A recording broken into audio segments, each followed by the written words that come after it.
Maths कट्टा या YouTube चॅनलवर आपणा सर्वांचे हार्दिक स्वागत.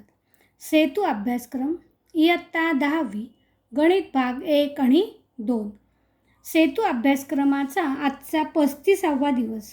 मुलांनो, आज आपण वर्तुळ या घटकामध्ये वर्तुळाच्या जीवांचे गुणधर्म अभ्यासणार आहोत. म्हणजेच सर्कल या टॉपिक अंतर्गत properties of chord of circle आपल्याला शिकायचे आहे.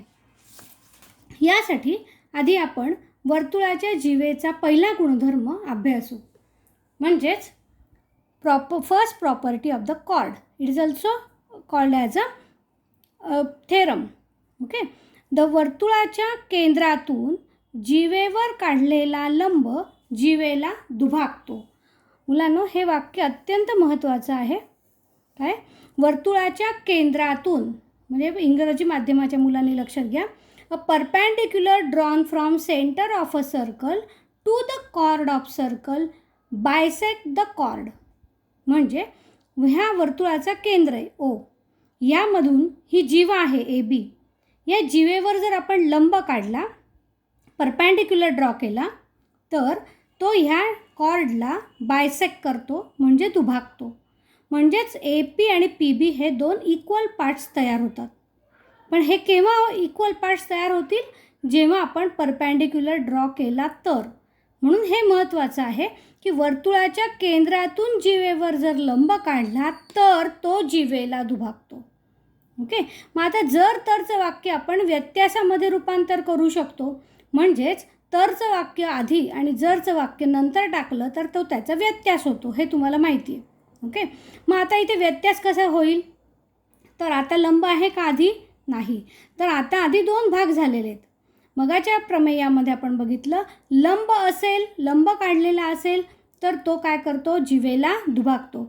If a perpendicular is drawn then it bisect the chord. आता काय होईल? आता कॉर्ड बायसेक्ट व्यत्यासामध्ये कॉन्व्हर्समध्ये काय होणार आहे? आता ऑलरेडी बायसेक्ट झालेली असेल तर हा परपॅन्डिक्युलर असेल. ओके. मग आता व्यत्यास काय सांगतो बघा. वर्तुळाचा केंद्र आता ऑलरेडी बायसेक्ट झाली म्हणजे काय आहे? हा P हा मध्यबिंदू आहे. कुणाचा? या कॉर्डचा. ओके. म्हणजे मिड पॉईंट. ओके. वर्तुळाचा केंद्र आणि ह्या जीवेचा मध्य यांना जोडणारा हा रेषाखंड असेल तर तो ह्या जीवेला लंब असतो. हा आहे त्याचा व्यत्यास. कॉन्व्हर्स काय सांगतो बघा. If a segment joining a center of a circle and a midpoint of the chord. पुन्हा एकदा बघा. Segment joining center of a circle and midpoint of the chord is perpendicular to the chord AB. म्हणजे ही जर आधी point हा midpoint असेल तर हा सेगमेंट जो जॉईन करतोय आपण तो काय असणार आहे? परपॅन्डिक्युलर असणार आहे. अशा प्रकारे हा आहे त्याचा कॉन्व्हर्स. मग कॉन्व्हर्सचं सुद्धा स्टेटमेंट अत्यंत महत्त्वाचं आहे. उदाहरणांमध्ये आपल्याला ते वापरावं लागतं. आता पुढे आणखीन एक जीवेचा गुणधर्म आहे. तो आहे एकरूप जीवांचा गुणधर्म, म्हणजे properties of congruent chords. Chords कशा आहेत? कॉन्ग्रुअंट आहेत. आता यांची प्रॉपर्टी कशी आहे ती बघा. हां, त्याच्यासाठी आपल्याला थेरम बघायचं आहे. एका किंवा एकरूप वर्तुळात वर्तुळ एक असेल किंवा एकरूप दोन वर्तुळं असतील. एकरूप वर्तुळं म्हणजे त्यांच्या त्रिज्या समान असणार आहेत, म्हणून ते तंतोतंत एकमेकांवरती जुळणार.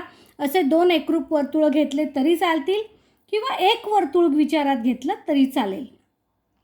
एक वर्तुळ असेल तर त्याच्यात आपल्याला एकरूप जीवा काढायच्या आहेत. मग आता ही जीवा AB आणि ही जीवा आहे CD, ह्या कशा आहेत? एकरूप आहे. म्हणजेच त्यांची लांबी कशी आहे? समान आहे. बरोबर. असं असेल तर त्या जीवा ह्या वर्तुळ केंद्र O पासून समान अंतरावर असतात. म्हणजेच या ABचं O पासूनचं डिस्टन्स म्हणजे OP आणि ह्या CDचं O पासूनचं डिस्टन्स म्हणजे OQ हे कसं असणार आहे? सेम असणार आहे, समान असणार आहे. बघा. In the one circle or in the congruent circles, congruent chords are equidistance from the centre of a circle. समजलं? म्हणजे हे जर एकरूप असतील तर हे अंतर पण समान असेल. हे आहे आपलं प्रमेय. ओके. आता याच्यानंतर त्याचा कॉन्व्हर्स आपल्याला बघायचं आहे. मग ह्या कॉन्ग्रुएंट असेल तर हे डिस्टन्स सेम आहे असं आत्ता आपण म्हटलं. याच्या उलट काय म्हणता येईल? डिस्टन्स सेम असणाऱ्या ह्या कॉर्ड्स आपोआपच काय होतील? कॉन्ग्रुएंट होतील. बघा, एका किंवा एकरूप वर्तुळात वर्तुळ केंद्रापासून समान अंतरावर असणाऱ्या जीवा एकरूप असतात. हे एक महत्त्वाचं लक्षात घ्या. जीवा एकरूप असतील तर केंद्रापासून समान अंतरावर. इथे काय आहे? समान अंतरावर असणाऱ्या जीवा एकरूप असतात. या दोन गोष्टी अत्यंत एकमेकांच्या एक्झॅक्ट उलट आहेत. त्यामुळे हे नीट लक्षात घ्या. The chords which are equidistance from the centre are always congruent. हे जर स्टेटमेंट्स तुम्ही लक्षात ठेवले तर तुम्हाला ही उदाहरणं अतिशय सोपी वाटतील. बघा, पहिलं उदाहरण आपण बघूया. एका वर्तुळाची त्रिज्या 20 सेंटीमीटर आहे. Radius of a circle is 20 centimetre. या वर्तुळाची एक जीवा वर्तुळाच्या केंद्रापासून 12 सेंटीमीटर अंतरावर आहे. म्हणजे one chord of a circle is 12 centimetre from its centre. मग आता त्या जीवेची लांबी ठरवा. Find the length of the chord. तर जे काही इथे दिलेलं आहे त्यासाठी आपल्याला एक डायग्राम काढायची. बघा, इथे डायग्राम काढले. इलेक्ट्रिकल सर्कल काढलं आपण. सर्कलमध्ये आपल्याला एक जीवा दाखवायची. आपण जीवा CD घेतली, सेंटर O घेतला. केंद्रापासून अंतर दिलेलं आहे म्हणून अंतर नेहमी परपॅन्डिक्युलर असतं म्हणून परपॅन्डिक्युलर ड्रॉ केली. ओके. मग आपल्याला जीवेची लांबी काढायची म्हणजे CDची लांबी काढायची. मग आता इथे आपल्याला त्याचं एक्सप्लेनेशन लिहायचं आहे. समजा O केंद्र असलेल्या केंद्रापासून OP लंब जीवा CD. समजलं सर्वांना? आता इंग्रजी माध्यमाच्या मुलांनी पण नीट लक्षात घ्या क्वेश्चन काय आहे. Radius of a circle is 20 centimetre. The distance of the chord from the centre is 12 centimetre. Then find the length of the chord. Let O is a center of a circle and OP is perpendicular to the segment or chord CD. OD is given as 20 centimeter. Why? Because OD is a radius of a circle. OD is equal to 20 centimeter. OP is equal to 12 centimeter. Its distance of the chord from the center is 12 centimeter. What is the distance? That is OP. Therefore, it is 12 centimeter. Then we want to find the length of CD. Therefore, consider the triangle OPD. In triangle OPD, this angle is 90 degree. Therefore, this is a right angle triangle and hence we can use the Pythagoras theorem. आपल्याला Pythagoras theorem वापरता येणार आहे. म्हणून या Pythagoras थेरमनुसार इथे लिहायचं आहे OD square hypotenuse square is equal to 1 side square plus second side square. म्हणजे कर्णाचा वर्ग बरोबर एका बाजूचा वर्ग अधिक दुसऱ्या बाजूचा वर्ग. मग OD square is equal to OP square plus PD square. बघा इथे लिहिलं आहे PD स्क्वेअर. यांच्या ज्या ज्या व्हॅल्यू आहेत ते इथे आपल्याला त्यांच्या जागेवरती लिहायच्या आहेत. ODची व्हॅल्यू 20 म्हणजे 20 square is equal to 12 square plus PD square as it is, कारण आपल्याला ती माहीत नाही आहे. त्यांचे स्क्वेअर आपल्याला करता येतात. 400 is equal to 144 plus PD square. आता काय होईल आपल्याला? हा 144 तिकडे न्यावा लागेल. म्हणजे तो काय होईल? तिकडे गेल्यावरती लेफ्ट हँड साईडला गेल्यावर मायनस होईल. ओके. मग आता 144 plus PD square is equal to 400. मग 400मधून मायनस केला तो 256. PD square is equal to 256. मग आपण काय काढला? PD. का कसा? Taking square root on both side. Square root of 256 is 16. therefore PD is equal to 16. बघा PD ही जर 16 आली आपली आत्ता, ही जर 16 आली तर आपण आत्ता काय म्हटलं आहे? हा परपेंडिक्युलर ड्रॉ केलेला आहे आपण. म्हणजेच हे दोन बायसेक्ट होणार आहेत. ही कॉर्ड बायसेक्ट होणार आहे. मग ही जर 16 असेल तर CP सुद्धा काय होईल? 16 होईल. आणि मग CD आपल्याला काढता येईल. मग आपण इथे लिहूया but CP is equal to PD because the perpendicular drawn from centre of a circle bisect the chord. केंद्रातून जीवेवर टाकलेला लंब जीवेला दुभागतो. and therefore CP is also equal to 16. Then what is CD? CD is equal to CP plus PD, 16 plus 16, that is equal to 32, and therefore length of the cord is 32 centimeter. अशा प्रकारे आपल्याला या गुणधर्मांचा वापर करून उदाहरणं सोडवता येतात मुलांनो. आता याच प्रमेयांवरती गुणधर्मांवरती आधारित आपल्याला एक स्वाध्याय सोडवायचा आहे. बघा, खालील बहुपर्यायी प्रश्नांच्या दिलेल्या उत्तरांपैकी अचूक पर्याय निवडा. Choose the correct alternative for the following questions. Number 1, एका वर्तुळाची त्रिज्या 5 सेंटीमीटर असून त्याच्या एका जीवेचे केंद्रापासूनचे अंतर 3 सेंटीमीटर आहे, तर त्या जीवेची लांबी किती? इंग्रजी माध्यमाच्या मुलांनी बघा, radius of a circle is 5 centimetre. The distance of the chord from centre is 3 centimetre. Then what is the length of the chord? मग आपण त्यासाठी एक रफ फिगर काढली. त्यासाठी आपण एक सर्कल ड्रॉ केला, ते सेंटर घेतला, इथे कॉर्ड घेतली आहे, रेडियस 5 आहे म्हणून ते 5 लिहिला. Distance of a cord from centre म्हणजे हे अंतर किती आहे? 3 सेंटीमीटर. आपल्याला जीवेची लांबी विचारली म्हणजे पूर्ण कॉर्ड विचारली. जर तुम्ही हा ट्रायंगल विचारात घेतला तर तो राईट अँगल ट्रायंगल असतो, म्हणून आपल्याला ट्रिपलेट माहिती आहे, पायथागोरसचं त्रिकूट माहिती आहे, 5, 3 आणि 4, म्हणजे ही किती असणार आहे? 4 असणार आहे. मग ही 4 असेल तर ही पण किती असेल? 4 असेल, आणि मग टोटल किती येईल? 8. म्हणून अचूक पर्याय येईल 8 सेंटीमीटर. असा विचार पटकन रफ फिगर काढून तुम्हाला ऑब्जेक्टिव्हच्या क्वेश्चनमध्ये करावा लागणार आहे. नेक्स्ट क्वेश्चन, वर्तुळ केंद्रातून जीवेवर टाकलेला लंब टिंब दुभागतो. Perpendicular drawn from centre of a circle on the chord of the circle bisect dash. कुणाला बायसेक्ट करतो? तर तो त्रिज्येला की जीवेला, व्यासाला की परिघाला, रेडियसला का कॉर्डला का डायमीटरला का सर्कम्फरन्सला? बायसेक्ट द कॉर्ड म्हणतो आपण, बरोबर आहे, म्हणजे जीवेला दुभागतो. जीवेवर टाकलेला लंब त्या जीवेला दुभागतो. सेकंड क्वेश्चन बघा, खालील उपप्रश्न सोडवा. Solve the following. पी केंद्र असलेल्या वर्तुळाच्या जीवा ए बीची लांबी 15 सेंटीमीटर आहे. मुलांनो, अशी प्रश्न सोडवताना लगेच आपण काय करायचं, एकीकडे फिगर ड्रॉ करायची. आता इथे रफ फिगर काढली आहे मी. इथे पी सेंटर आहे, जीवा A B. P is a centre of a circle and length of the chord A B is 15 centimetre. मग लगेच कॉर्ड काढली ए बी, त्याला 15 सेंटीमीटर दाखवलं.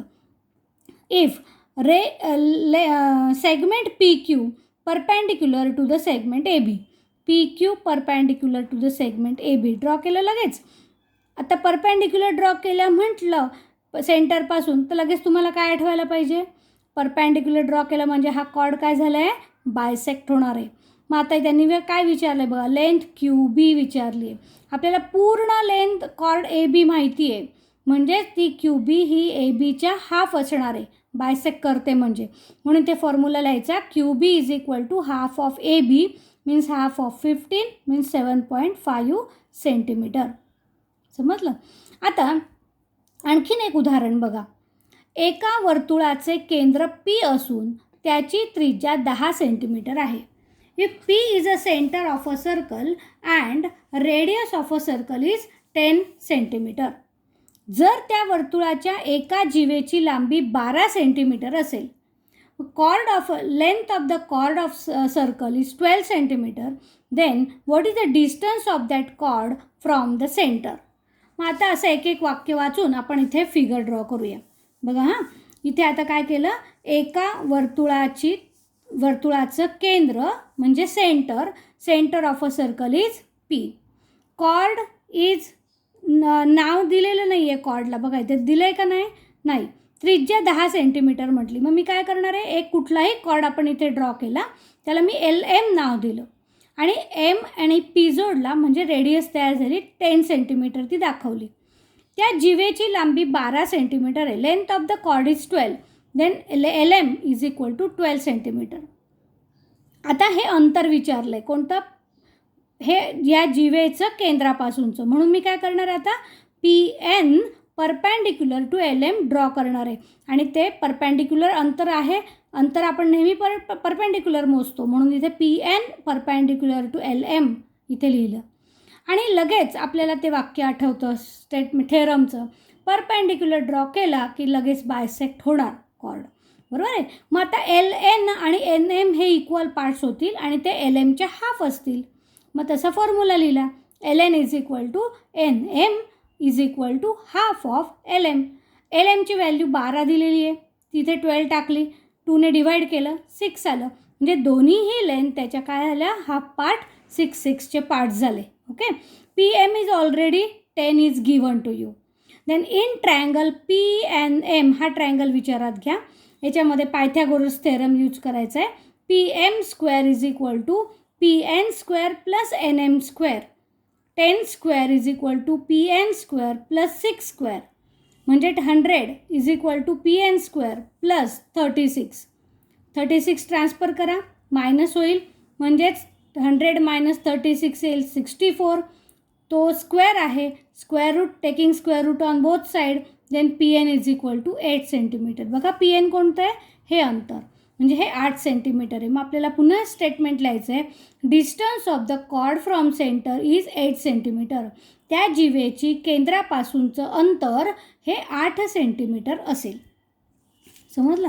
आता पुढचा प्रश्न बघा, अतिशय सोपे. जर तुम्हाला स्टेटमेंट थेरमचे पार्ट असतील, कॉन्व्हर्सचे आणि थेरमचे, तर तुम्हाला कोणत्याही उदाहरणात अडचण येणार नाही. बघा, हाही प्रश्न असाच आहे. सोबतच्या आकृतीत ह्या फिगरमध्ये C is a centre of a circle, रेख DE ही जीवा आहे, chord segment DE is a chord of a circle. Okay. CF is perpendicular to DE, ते F पॉईंट आहे. जर वर्तुळाचा व्यास 20 सेंटीमीटर आहे, diameter of a circle is 20 centimetre. Diameter म्हटलं की आपल्याला लगेच रेडियस काढता येणार आहे. काय formula, radius is half of diameter. मग half of 20 is 10, therefore radius is 10 centimetre. DE is equal to 16 centimetre. Complete chord is 16 centimetre. मग आता ही परपेंडिक्युलर ड्रॉ केली म्हणजे ते हाफ ऑफ पार्ट झाले, हा 8 आणि हा 8. तर CF is equal to question mark, म्हणजे CF किती आहे. मग अशी आपण जे ट्रिपलेट बघितलं ते मगाच्या एक्झाम्पलमध्ये तुमच्या लक्षात आलं असेल की ट्रिपलेट आहे 10, 8, 6 असं ट्रिपलेट आहे, बरोबर आहे. त्यापैकी ही 10 आहे, ही 8 आहे, मग ही किती येईल, 6. तुम्ही करून बघा. ट्रायंगल CFE हा कन्सिडर करा, पायथागोरस यूज करा आणि CFची लेंथ काढा. CF तुमचा किती असेल, 6. मग CF is equal to 6 centimetre असा आन्सर तुमचं येणार आहे, बरोबर आहे. त्याच्यात पुढे असं विचारलं आहे की हा प्रश्न सोडवण्यासाठी उपयोगी पडणारी प्रमेय आणि त्यांचे गुणधर्म आठवून लिहा. Which theorems or properties you used to solve this example. मग कोणकोणते वापरले आत्ता आपण. मग ह्या एक्झाम्पलसारखंच हे एक्झाम्पल आहे की नाही. मग याच्यात आपण कोणतं स्टेटमेंट थेरम वापरलं, a perpendicular drawn from centre of a circle to the chord of circle bisect the chord. पहिल्यांदा बायसेक्ट करण्यासाठी आपण हे थेरम वापरलं. त्यानंतर काय वापरलं, right angle triangle use consider करून पायथागोरस थेरम यूज केलं. म्हणजे कोणकोणते 2 थेरम आपण या एक्झाम्पलसाठी वापरले, perpendicular drawn from centre of a circle to the chord of circle bisect the chord and then Pythagoras theorem. अशा प्रकारे आपल्याला ह्या स्टेटमेंटचं, या 3rd एक्झाम्पलचं आन्सर पुन्हा अशा पद्धतीने खाली एक्सप्लेन करायचं आहे. विद्यार्थ्यांनो, तुम्हाला आजचा हा व्हिडिओ समजला असेल तर व्हिडिओ लाईक करा, त्यानंतर तो विद्यार्थ्यांमध्ये मित्रमैत्रिणींना शेअर करा आणि चॅनल सबस्क्राईब केलं नसेल तर लगेच करा, म्हणजे पुढच्या नोटिफिकेशन्स तुम्हाला लगेच समजत जातील. धन्यवाद.